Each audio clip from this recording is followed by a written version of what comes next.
જે સપ્તાહની શરૂઆત એક મોટા પોઝિટિવ ન્યૂઝ સાથે આપણે જોઈ રહ્યા છીએ. 107 દિવસની રાહ તપન અને જે યુદ્ધ પૂર્ણ થયું, હવે 19 તારીખે હવે ઓફિશિયલ એક હસ્તાક્ષર જ્યારે થશે, પરંતુ માર્કેટમાં ઘણી એક મજબૂતી ગઈકાલના સેશનમાં આપણને જોવા મળી, કારણ કે એક મુખ્ય કારણ ભારતીય બજાર માટે રહ્યું બ્રેન્ટના લેવલ્સ 83 પર હવે પહોંચતું જોઈ રહ્યા છીએ.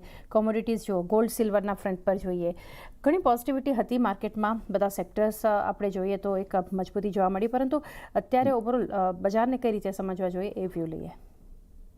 ગુડ મોર્નિંગ ચાંદની. ઓફકોર્સ એ તો ગઈકાલના ન્યૂઝ તો સૌથી સારા હતા કે હવે એટલીસ્ટનો ડીલ સાઇન થઈ રહી છે, અને હવે તમે જો તો મેઇન ફોકસ હશે કે 19 રિયલીમાં ડીલ સાઇન થઈ જાય છે કે નહીં, કેમ કે હજી પણ માર્કેટને થોડું વિનો ટ્રમ્પ કે અને ઈરાનને આપણને ખબર છે કાફું વોલેટાઇલ વાતો હોય છે એમની, એટલે જોઈએ હવે હોપફુલી તો થઈ જવી જોઈએ ને. માર્કેટ એ રીતે જ આગળ વધી રહ્યું છે, બ્રેન્ટ ક્રૂડ પણ એ દેખાઈ રહ્યું છે, અને ખાસ કરીને આપણે રૂપી ઓલમોસ્ટ 94.5ની આજુબાજુ આવી ગયું. એ બહુ સારો લેવલ છે, કેમ કે આજે એ એક પ્રોબ્લેમ કરતું હતું ખાસું માર્કેટને.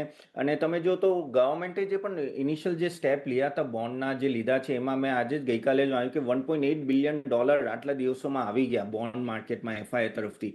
એના લીધે પણ 1% ઓલમોસ્ટ રૂપી સ્ટ્રોંગ થયું છે. એટલે ગવર્મેન્ટ પણ સ્ટેપ્સ લે છે, ખાસ કરીને આ બોન્ડ માર્કેટમાં જે કેપિટલ ગેઇન ને એ બધા જે ટેક્સ હટાયા, વિથહોલ્ડિંગ ટેક્સ, એની ઇફેક્ટ પણ આપણે જોઈ રહ્યા છે.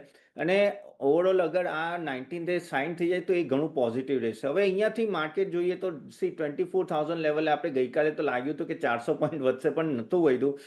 એનો મતલબ કે માર્કેટને હજી પણ હવે આગળ જઈને એકવાર આ સાઇન થાય ને પ્લસ ક્વાર્ટર અર્નિંગ જે થોડી હીટ આવી છે એની હીટ તો આવશે, કેમ કે ઓવરઓલ જે ક્રૂડ ઓઇલ જે કહેવાય ને કે એપ્રિલથી જૂન સારું એવું વધેલું હતું, તો એના લીધે ઇમ્પેક્ટ આવશે. એટલે માર્કેટ હવે નેક્સ્ટ ટ્રિગર પોઈન્ટ પર ફોકસ કરશે, એક તો ડીલ સાઇન અને પ્લસ રૂપી અગર આપણું 93 94ની આજુબાજુ થોડું સ્ટેબલ થતું હોય તો માર્કેટને આગળ લેગ્સ મળશે આગળ નીકળવા માટે.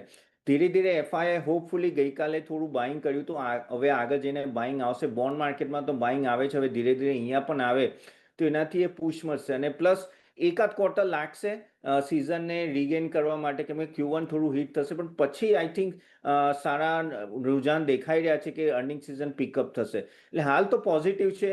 હોપફુલી કોઈ ખરાબ સમાચાર ત્યાંથી ના આવીને ડીલ સાઇન થઈ જાય, એ બહુ પોઝિટિવ રહેશે. આ જ એક ઘણું મહત્વનું રહેશે ઓવરઓલ અત્યારે બજાર પર એક ધ્યાન. અને ફરી 19 તારીખે જે રીતે એક ફાઇનલ એક હસ્તાક્ષર આપણે ડીલ પર સાઇન થતા આ શુક્રવારે જોશું. આ સિવાય